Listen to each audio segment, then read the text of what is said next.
I chant to be accepted by Krishna and to repair my broken relationship with him.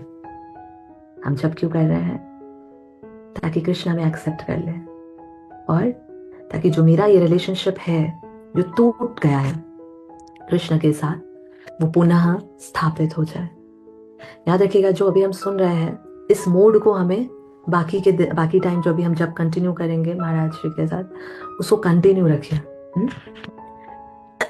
Prabhupada gave the following definition of the Mahamantra in 1968. Srila Prabhupada कहते हैं, Krishna please accept me, please accept me, please मुझे स्वीकार करिए Krishna.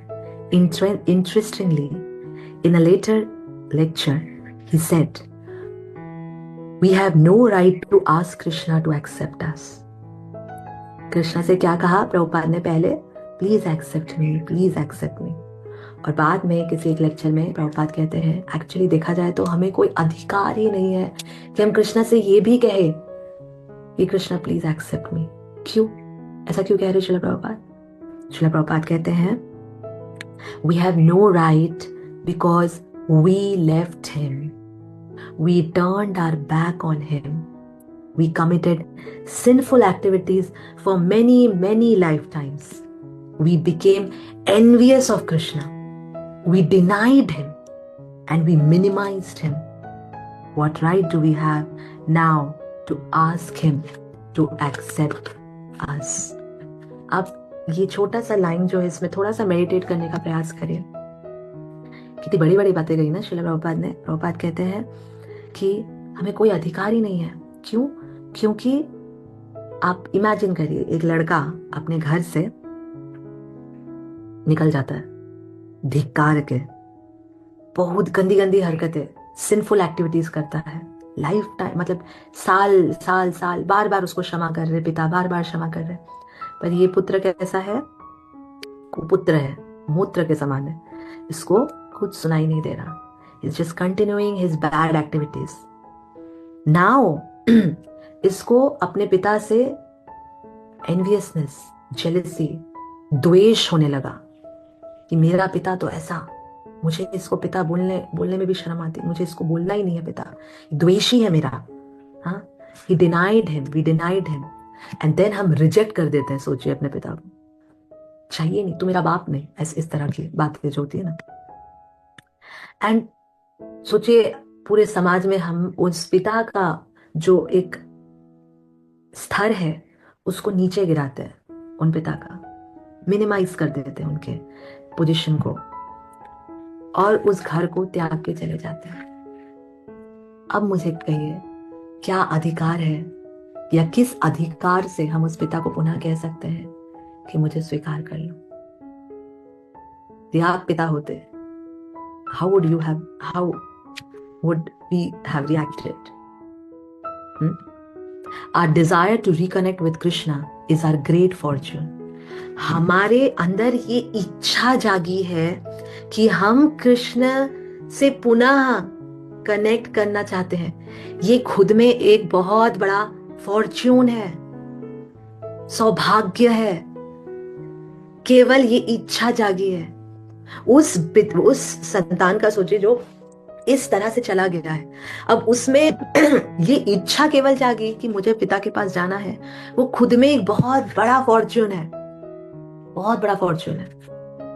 As such, we cannot stop ourselves from asking Krishna to accept us.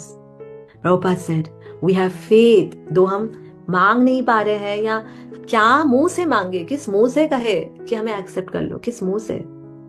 So Srila Prabhupada कहते हैं, Prabhupada said, we have faith in our Guru Maharaj and we know by his mercy he will petition Krishna and Krishna will accept us.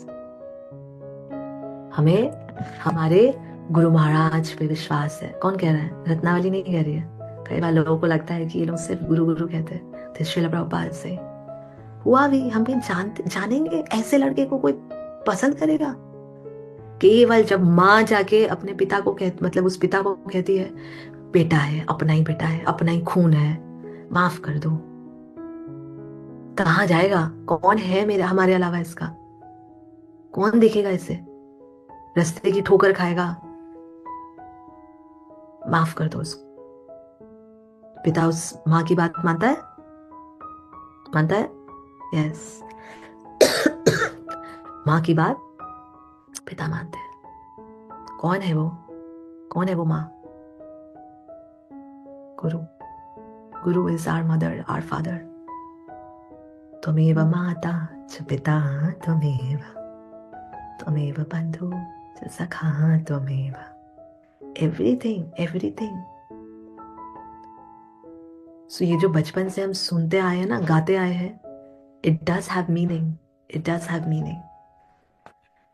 So it is powerful to chant in the mood that we have turned our back on Krishna. इस mood से यदि हम जप करें कि हमने कृष्ण से मुंह फेरा है, we have remained separated from him for many, many lifetimes, and now we are asking him, please, although I do not deserve it, I want to reinstate my relationship with you. Please accept me. दो मैं deserve नहीं करता या नहीं करती, but please मुझे स्वीकार लो, please. This is the mood. इस मूड से श्रील प्रभुपाद हमें जप करने के लिए कह रहे हैं। ऑफ कोर्स हर स्तर पे एक अलग अलग मूड है, बट कभी कई बार हमारे मन में ये आता है कि इतना जप कर रहे हैं, इतना जप कर रहे हैं। मुझे कहिए, कितना जप कर लिया आपने? मूवमेंट से जुड़े कितना समय हुआ आपको? कितना समय? मुझे ही कुछ लगभग 10 साल हुए होंगे, 10 से some more, yeah, 10, 11, 12 years। हम कितना समय से जप कर रहे हैं? कुछ सालों की बात कर रहे हैं। यहाँ कृष्ण हमें चित्र दिखा रहे हैं। साल नहीं बाबा, तुमने life time after life time मुझे धिक्कारा है, अस्वीकार किया है, मुझसे मुंह फेर के गए हो, life time after life time. Imagine how I am waiting for your comeback. So what right? फिर क्या अधिकार है हमारा भगवान से ये कहे कि भगवान मुझे जल्दी से जल्दी बुला लो भगवत धाम, या भगवान मुझे शुद्ध भक्त बना दो। बस ये 3-4 साल का जब से, वो तो केवल और केवल गुरु हम पे दया करते हैं, इसलिए केवल 2 साल का वेटिंग पीरियड देते हैं। कई बार तो उतना भी नहीं सोचते हैं, और बहुत पतित है, मतलब मेरे जैसे बात कर रही हूँ, मुझ जैसे को तो 1 साल का भी वेटिंग पीरियड नहीं मिला, because of course of my Prabhu ji. उनका टाइम कंप्लीट हो गया था। So I just, that's why it is said कि अगर एक पुरुष, एक पति अगर सही पथ में है तो स्त्री को ज्यादा कुछ करना नहीं पड़ता है। All she has to do is serve, and by his efforts हमारा भी काम हो जाता है, जैसे मेरा हो गया। सो यस, समटाइम्स गुरु सीज बहुत पतित है, रत्नावली को तो सबसे पहले मिलना चाहिए। सो 1 साल से भी कम का वेटिंग पीरियड दो और इसको फटाफट दीक्षा दो। So it is only Guru who accepts us so quickly, otherwise it's difficult.